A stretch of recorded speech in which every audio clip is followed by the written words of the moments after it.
Well, hello and welcome. It's Bron Watson here.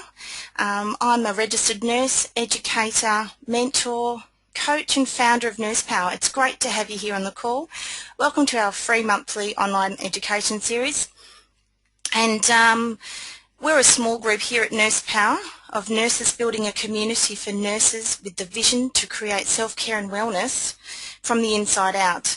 Obviously we're here as nurses, and it's great to see you here. And Nurse Power is a place for nurses to connect with other nurses. And so for those who've been around for a while, you have seen that we do put up a lot of information for nurses.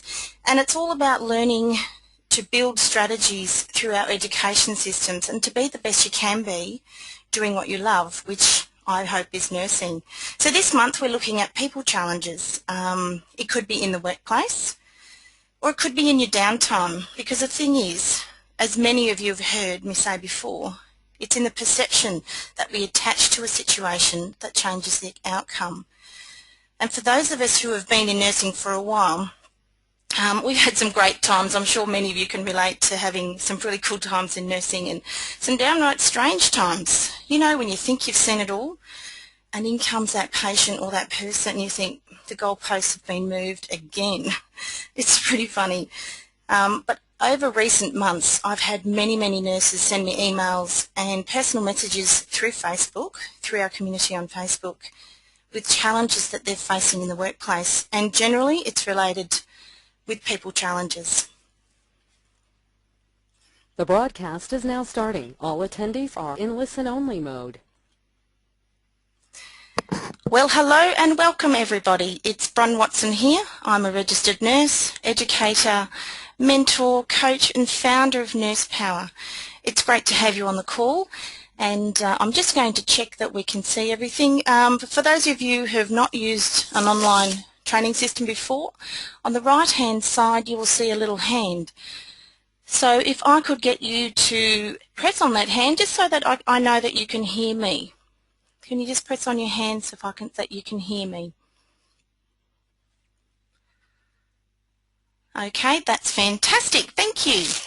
It's great to see so many people on the call this evening. And again, welcome to our free online session with Nurse Power.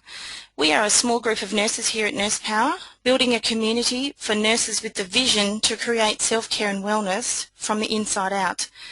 It's a place for nurses to connect with other nurses and to learn and build strategies through our education system to be the best you can be doing what you love, which I'm hoping is nursing. And even if it's not nursing, we can actually do what we're learning here. What we're learning you can actually apply to your own personal life as well. So this month we're looking at people challenges. It could be in the workplace, or it really might be in your downtime as well at home or in some sort of community area. The thing is, and many of you will have heard me say this before, it is the perception we attach to a situation that changes the outcome. So that's what we're going to look at today here with challenging people. And for those of us who have worked in nursing for a while, I've worked in nursing for over 20 years, we've had some fun times, we've had some great hilarious times, and also some very strange times. You know, when you think you've seen it all, and in walks that patient or that client, and you think, now that's a new one, and you think, wow, that's pretty cool. And over the last few months I've actually had many emails from nurses around the world email me or personal message me through Facebook with challenges that they're facing in the workplace. And some of the stories are pretty amazing in a really bad kind of way. We bandy around the phrase horizontal bullying, and I'm sure many of you have heard that before, or perhaps even experienced it. And I'm sure there's statistics and studies being done on that very topic. However, I don't want to dwell too much on that today. I actually want to look at some strategies on how we can actually help ourselves in these situations. These stories that the nurses have been sharing with me, they've been challenged by their colleagues for no apparent reason, or by their managers, or even by administration, to the point of illness and despair. I've had some pretty horrific stories come through, and it's very sad in so many levels. However, I do believe it's time that we make a stand and that we take a moment to put yourself first, to really stop and to think about what you actually want out of your nursing career, and to actually change the focus to a place of where you choose. So just bear with me 1 second. I'm just having a check that everything's working here okay. Looking pretty good. Has anyone got any questions? Happy to keep going. So if you do have a question, by the way, there is a little box on that right hand side and you can type your question in there, and I will endeavour to get to that question for you. And if I don't get to it on the call, I will ensure that I do get it to you through the email when I do send you through the recording of this session. So today the focus is on behaviour challenge, and it's something that we all do every day. We do it with no conscious thought most of the time. So from the research that I've carried out over the past 3 years, I've found that behaviour can be linked to many patterns, to many theories. And for those of you who have studied recently in nursing, you'll know that, of course, nursing is very much based on theory. So before we begin, I just want to make sure that you are comfortable. I hope you're feeling well and that you're getting into the festive season, and I trust you're enjoying and where you are and that you're relaxed. So just grab a drink, and hot or cold, whatever you prefer, depending on where you live, and make sure that you've got a pen and some paper handy in case you'd like to write something down. So I'll just keep going on here. My apologies, I hit the wrong button there.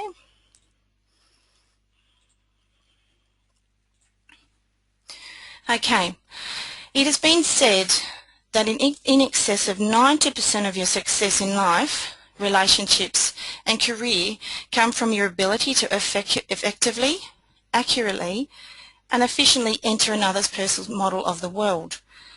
So in other words, it's how they see the world and they see you. And the reason why we get along with some people and not others is because we haven't answered one key question that everybody's asking.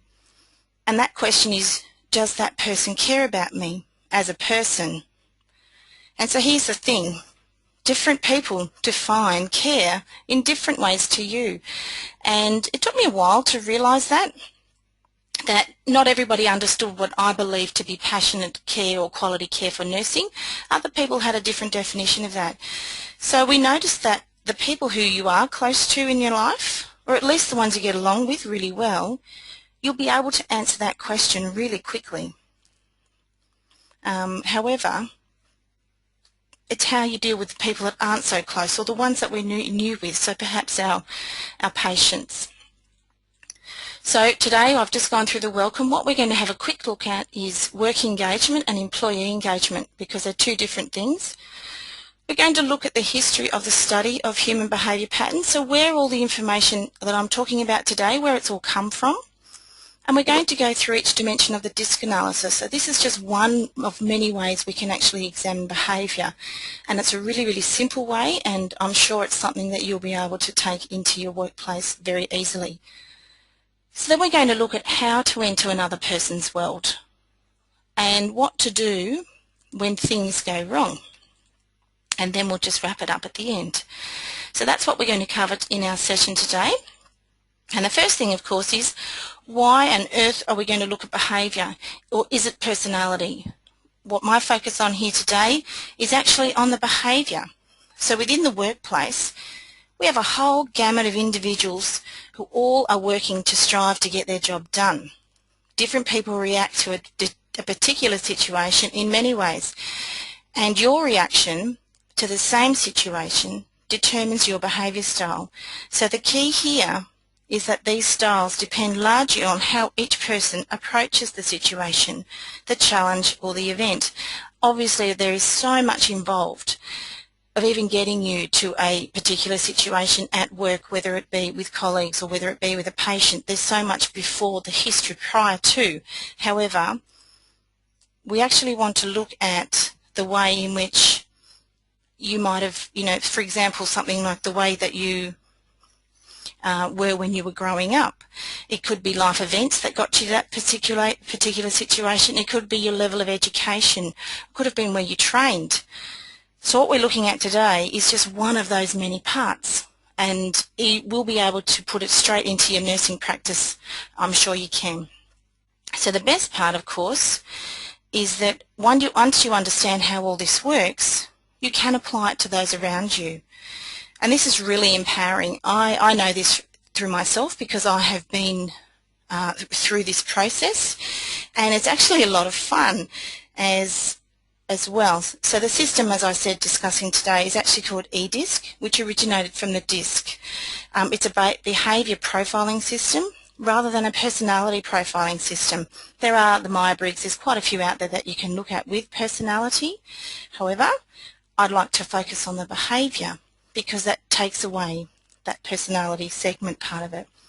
And what we have done here at Nurse Power is to bring this specifically for nurses. And Dr. Natalie Green, Nat is our psychologist here at Nurse Power. She's worked very closely with me on this and making sure that we're covering all the right aspects. So to begin with, I'm actually going to take you on a quick trip back in time to show you where this has come from and where we can take it into the future in nursing. And it's as a valid tool dealing with challenging people and situations.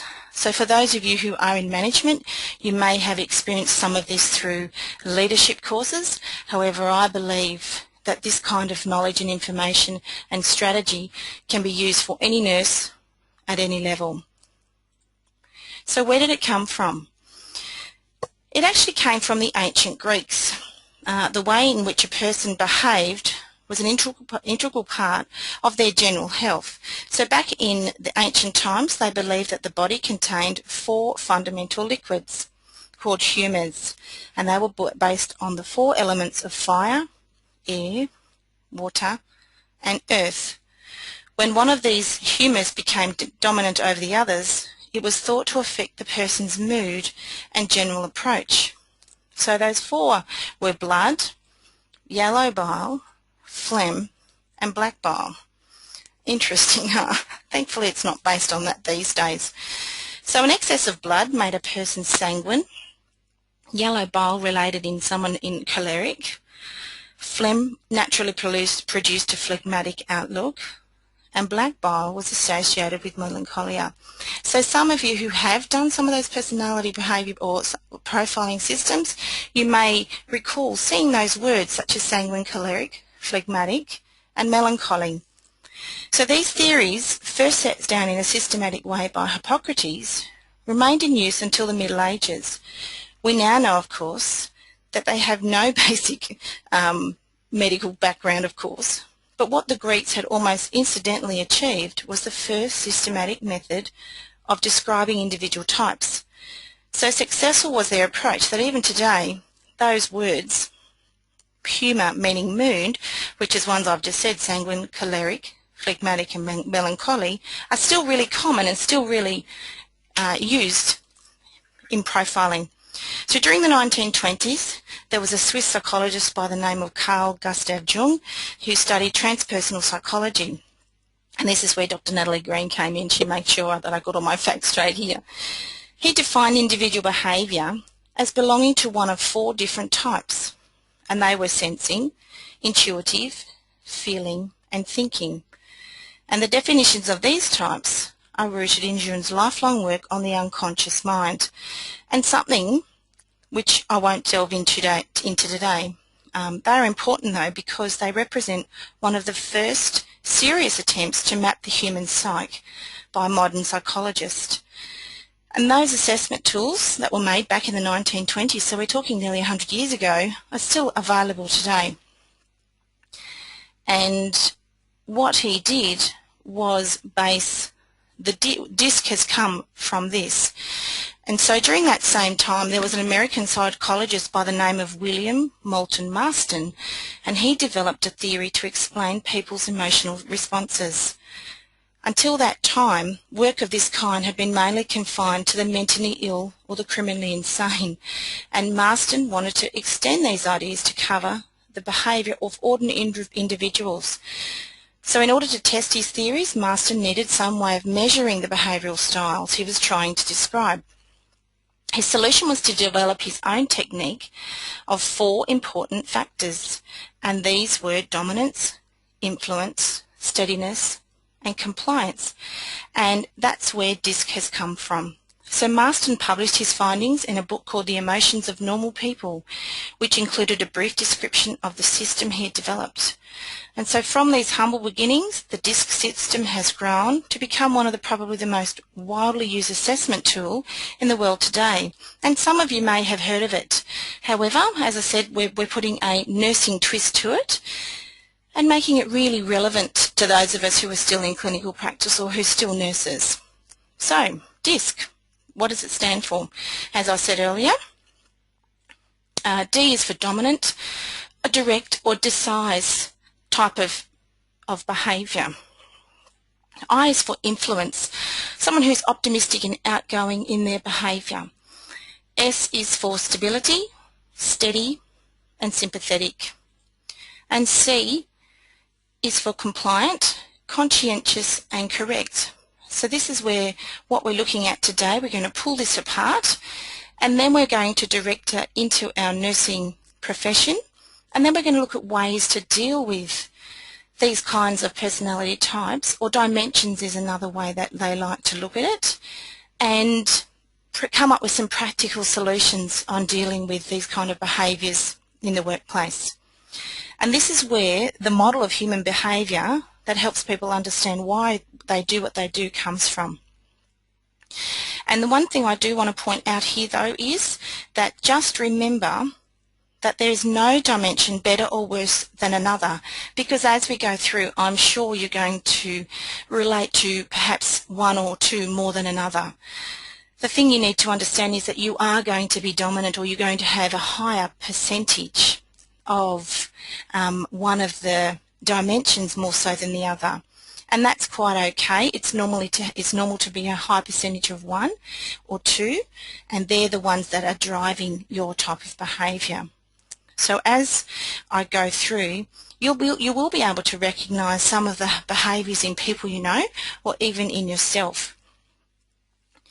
So the Ds are strong-willed, strong-minded people who like accepting challenges, taking action and getting immediate results.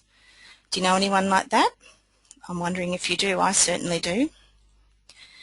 Then we have influence. They're the optimistic and outgoing.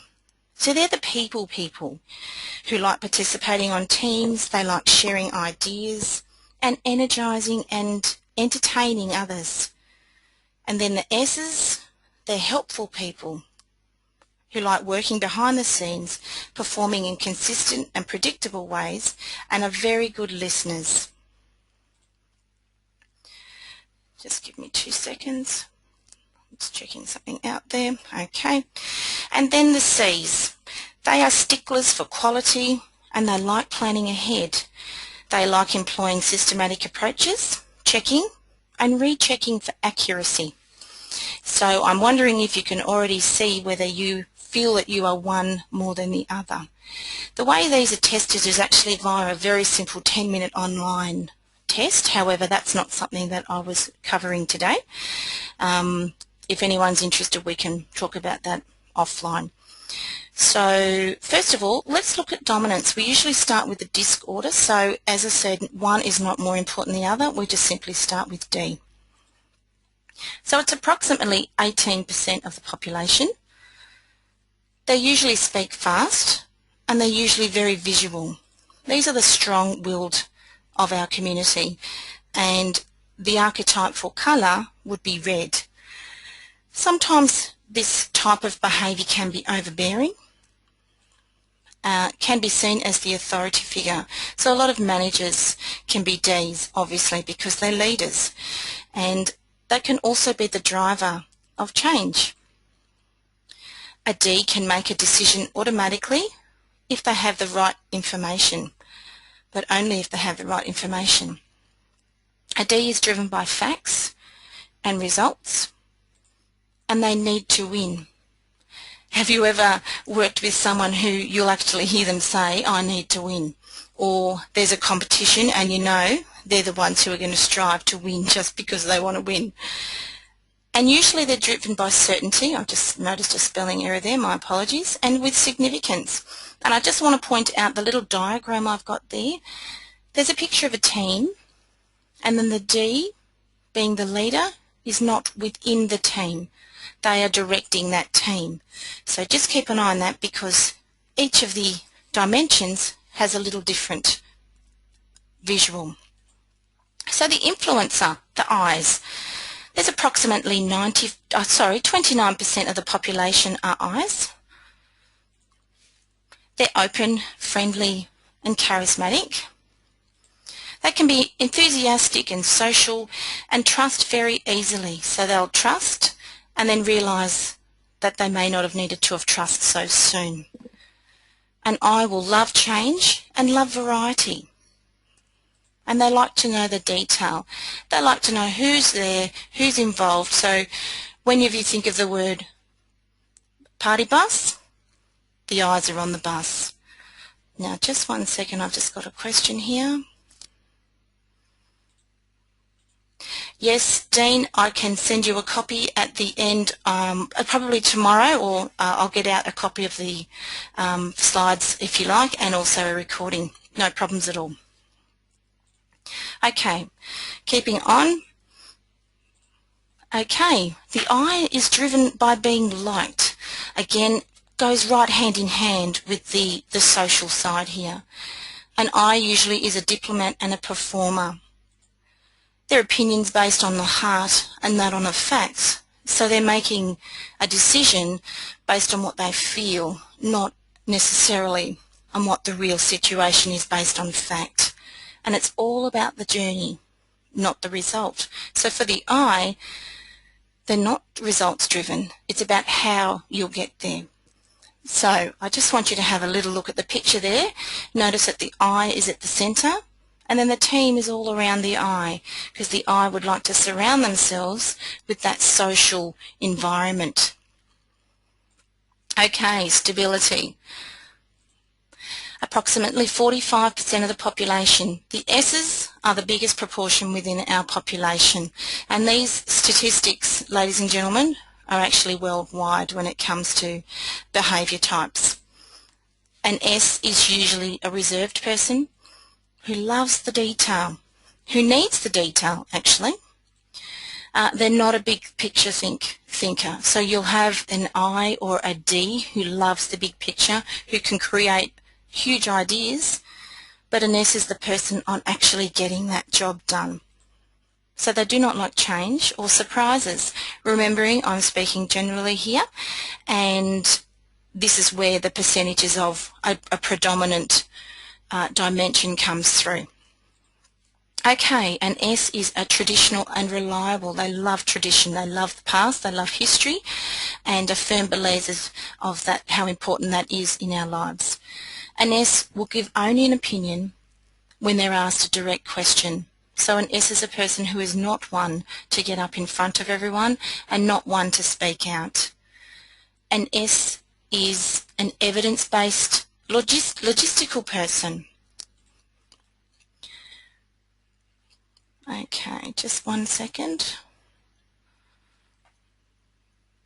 I've just got another question here. Okay, that'll be fine. I'll get to that in a moment. Okay, an S is also a peacemaker and is driven by connection. So S's are fantastic in keeping the peace and are driven by the connection with others. There's actually a fairly high proportion of nurses, policemen, teachers who fall into the S category. An S will also have difficulty saying no.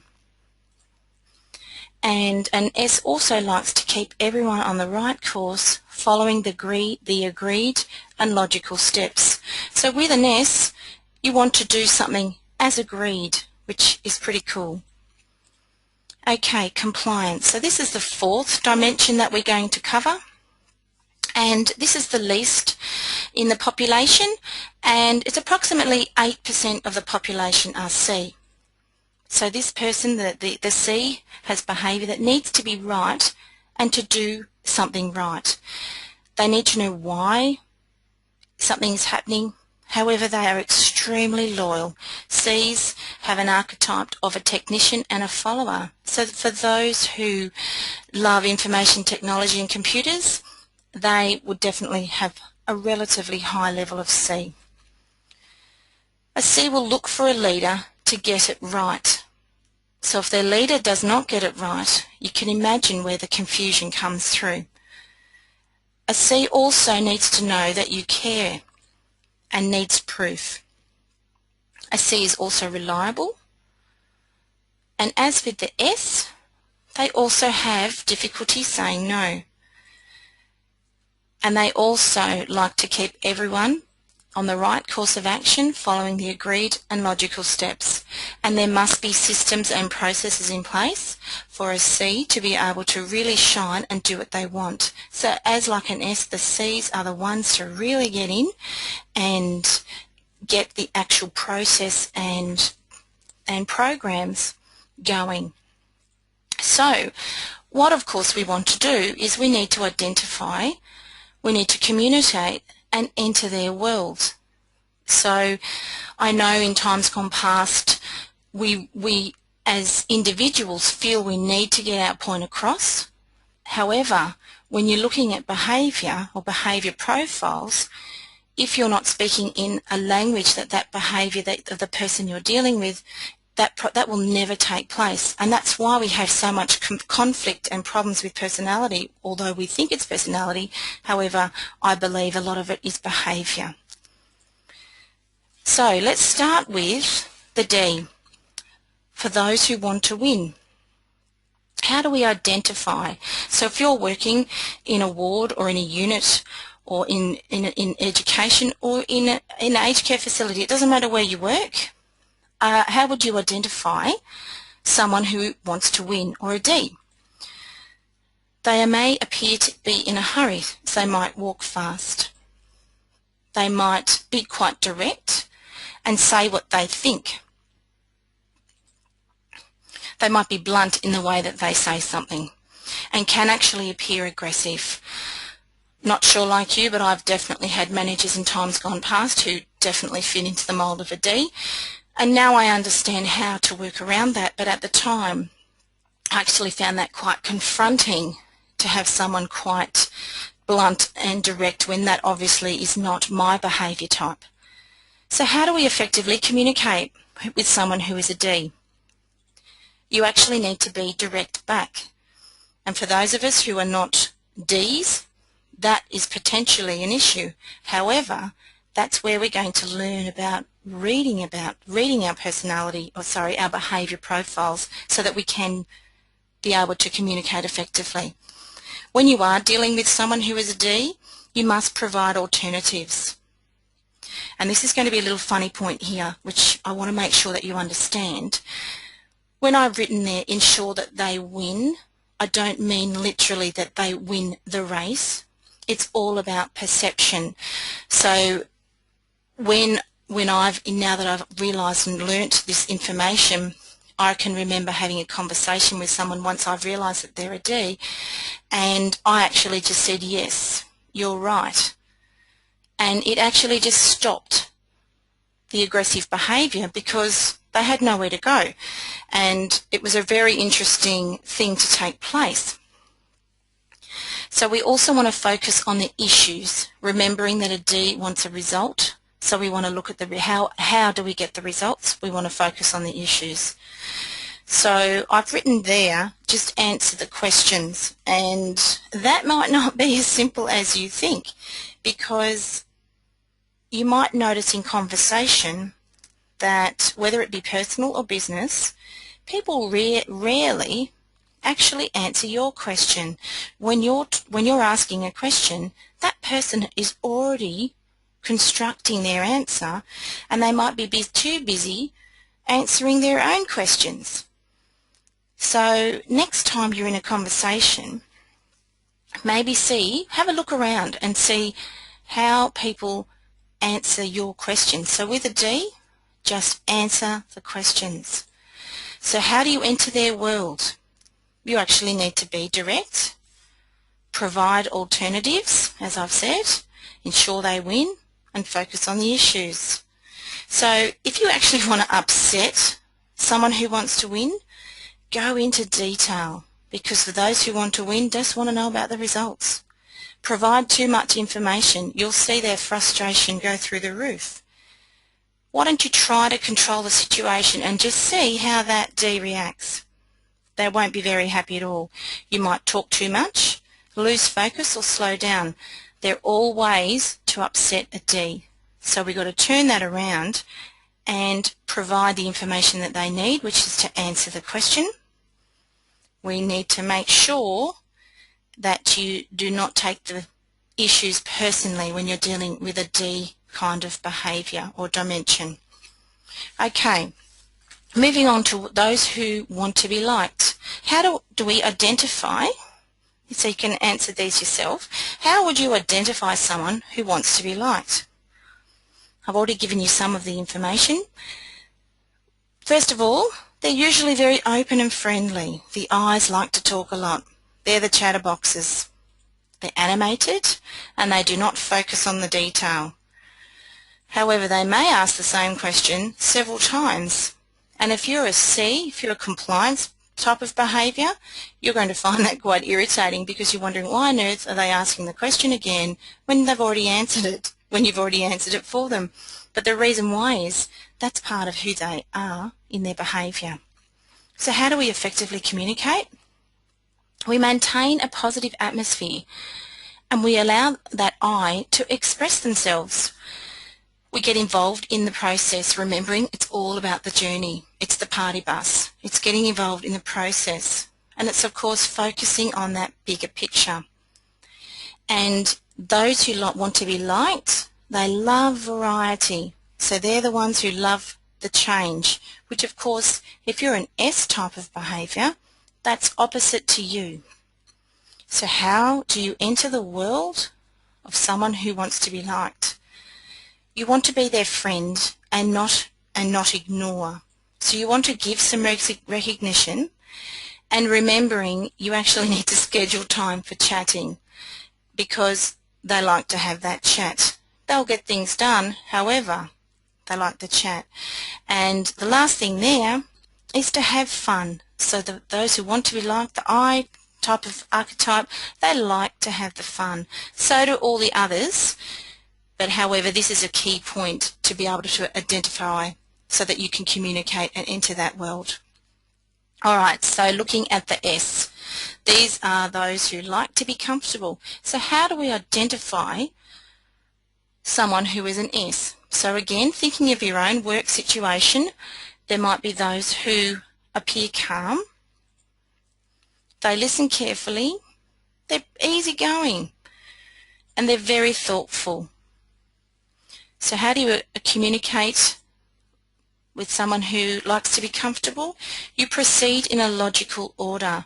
If you're jumping all over the place, if an I is jumping all over the place with ideas, an S will not want to keep up and they won't understand because they like to follow in a logical order. So you have to ask specific questions to find out the true needs. You need to provide fairness and justice. You need to provide precedence to make sure you reduce uncertainty because an S is driven by certainty and comfort. So this type does not like change and is driven by how things work. So it's all about the how. How do we get there? How do we do it? I need the process. So we need to slow down communication and talk slowly and present slowly in a logical manner to make sure that that person understands what's happening. And you want to focus on the people and build trust. Trust is very important because once you gain loyalty, because with an S it's all about the comfort, it's about the connection. So you want to be able to connect. And like the others, I can tell you how to upset someone who wants to be comfortable. You could forget your promises. You could make unexpected changes. You could be unreliable. Or you could not provide enough information. And you can be impatient. So there are ways. So again, I want to turn that around. We don't want to look at ways to upset. We of course want to look at ways to bring about effective communication in the workplace. So let's take a quick look at C. compliance for those who want to be right. So how do you identify someone?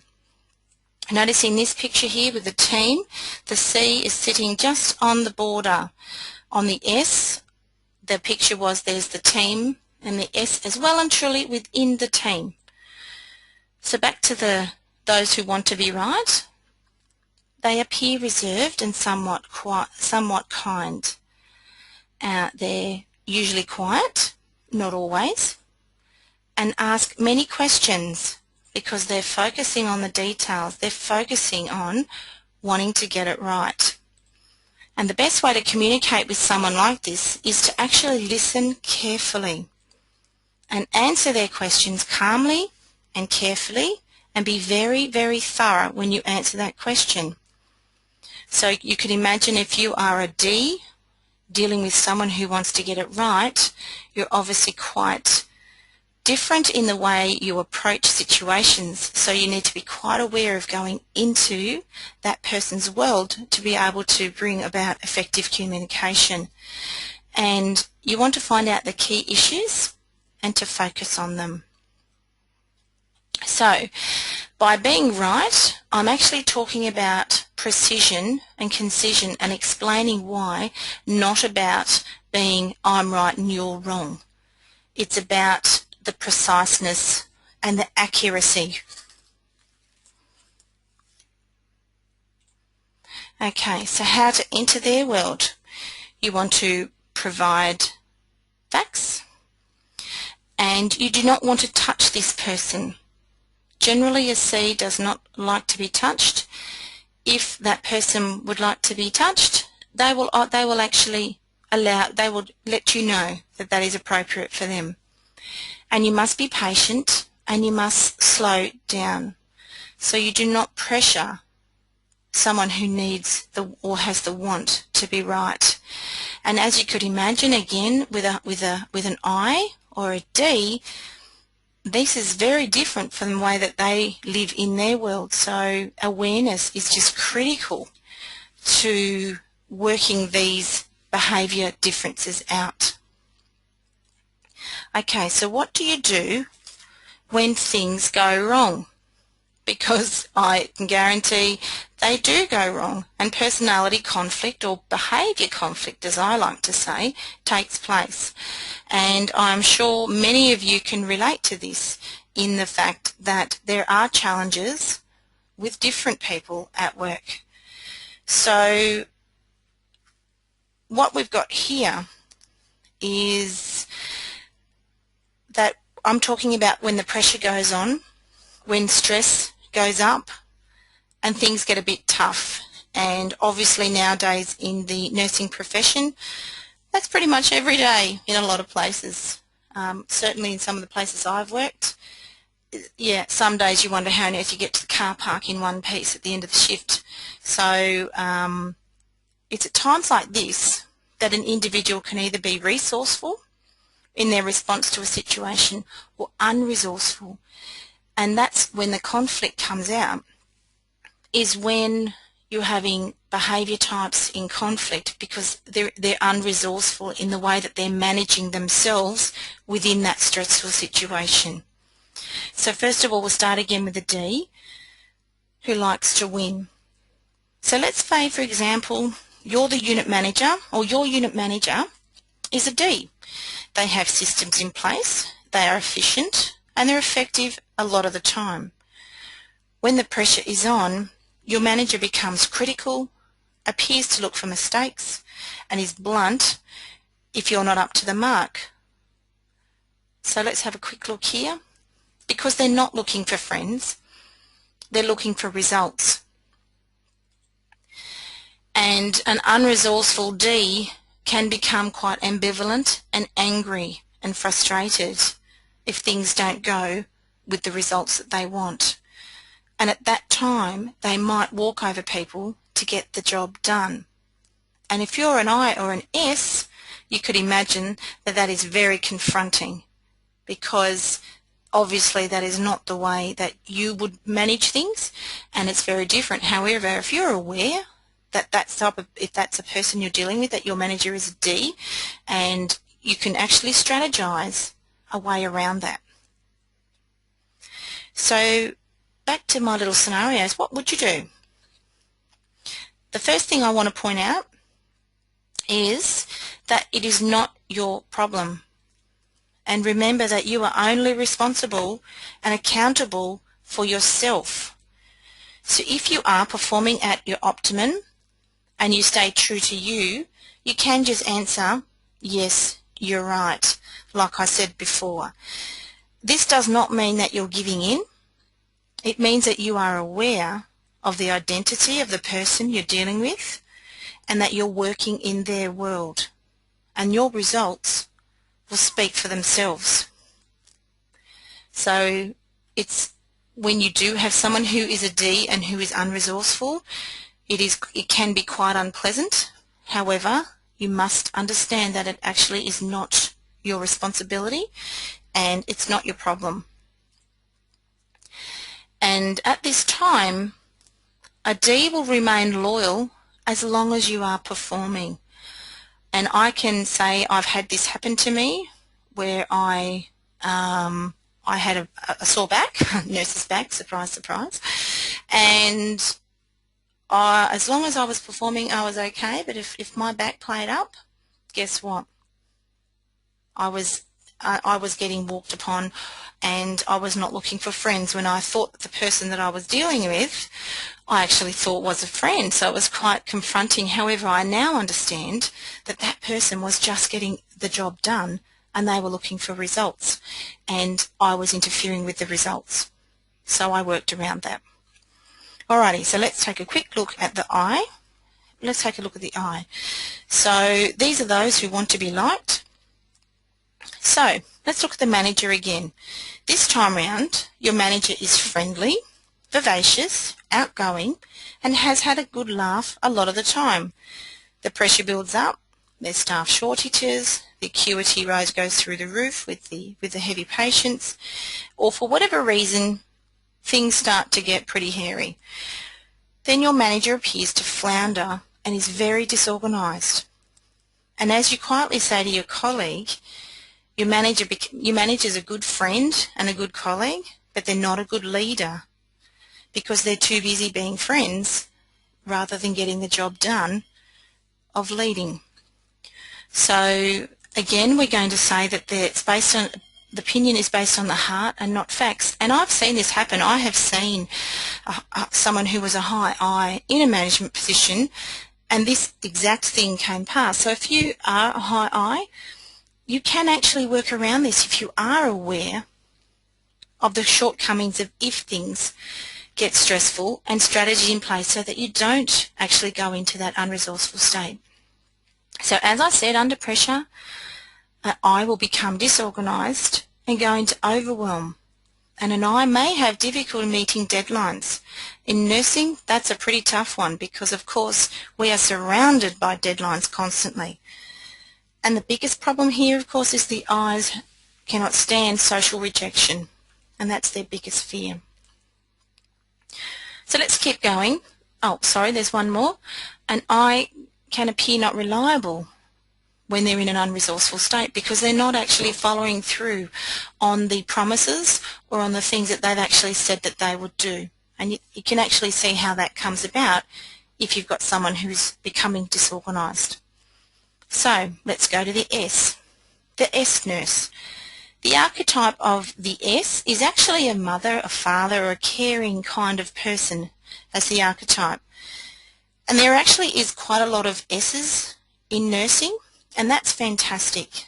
The thing with an S nurse is that they are loyal to their manager or their facility until the connection is compromised, and then that's it, the trust is gone. The S nurse will not have an opinion and is what you call a watcher. They will complain to their friends and colleagues, but they do not assist in change management or provide ways to improve moving forward.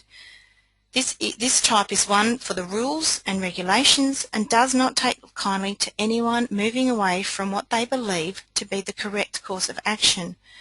And as I said at the very beginning, it is depending on that course of action is whatever that person defines it to be rather than what you believe it to be. So as an S, that can be a martyr. So they will sacrifice themselves for the sake of others. They cannot say no.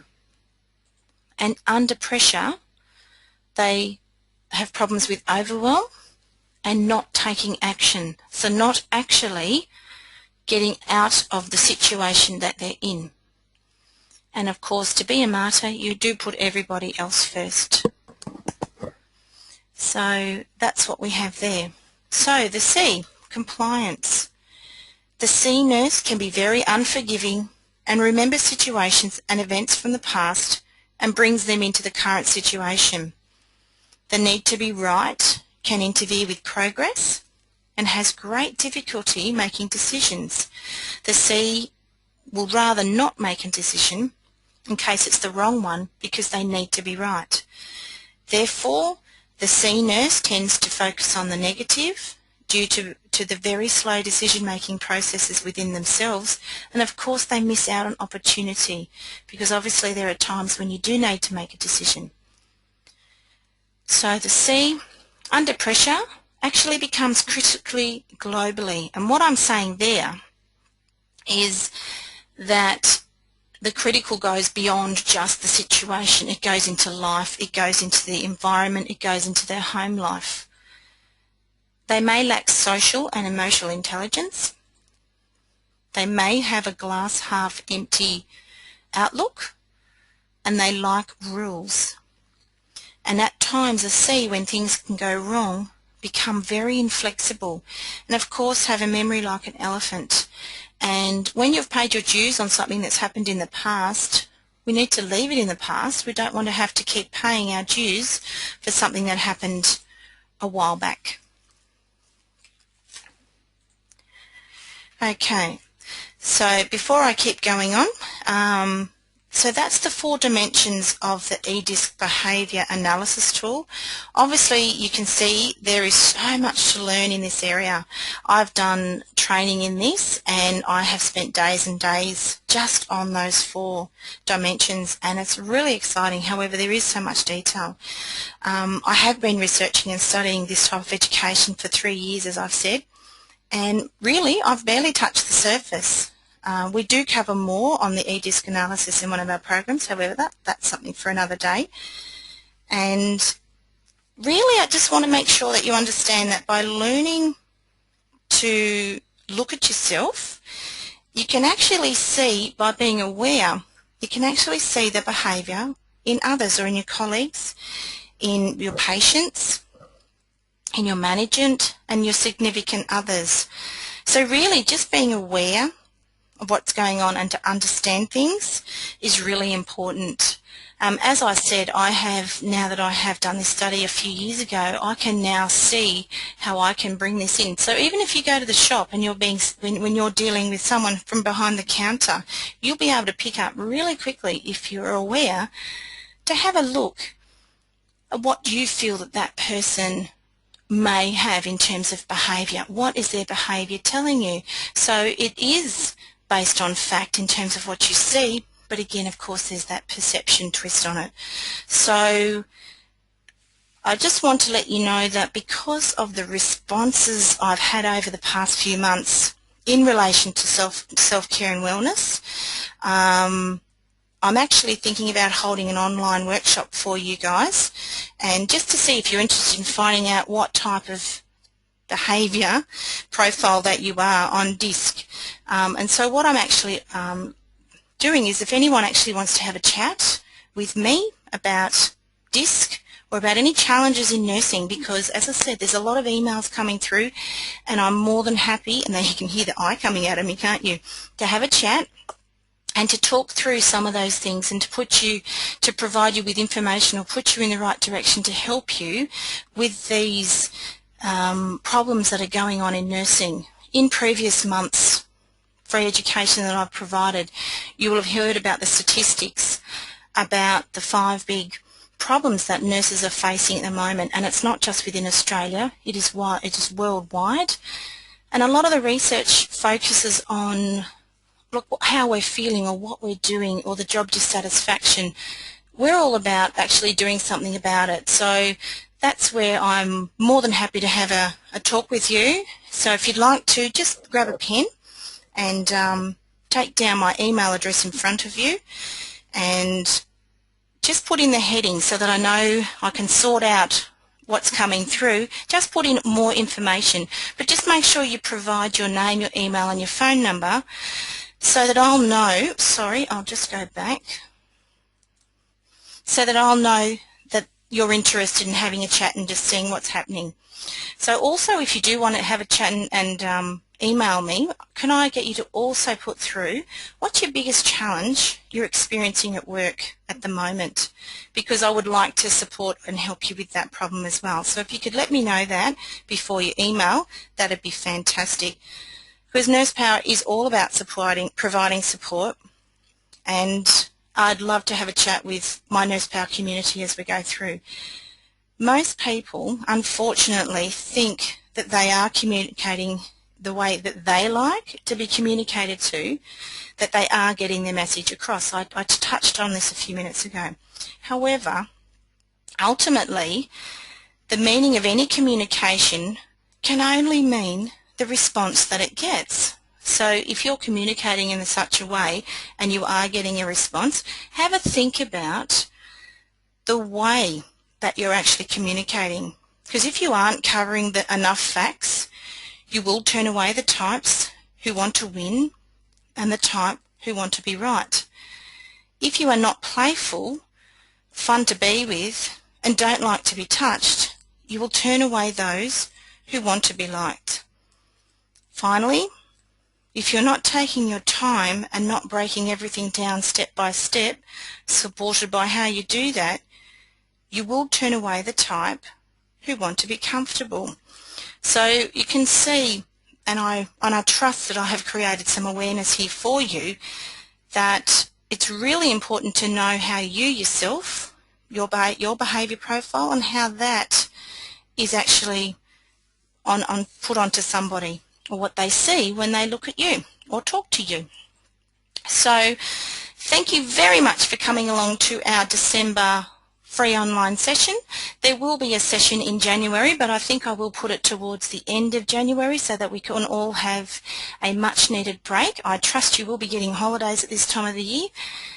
And if you're not, I really trust that you have some that your shifts and that your work goes really smoothly for you.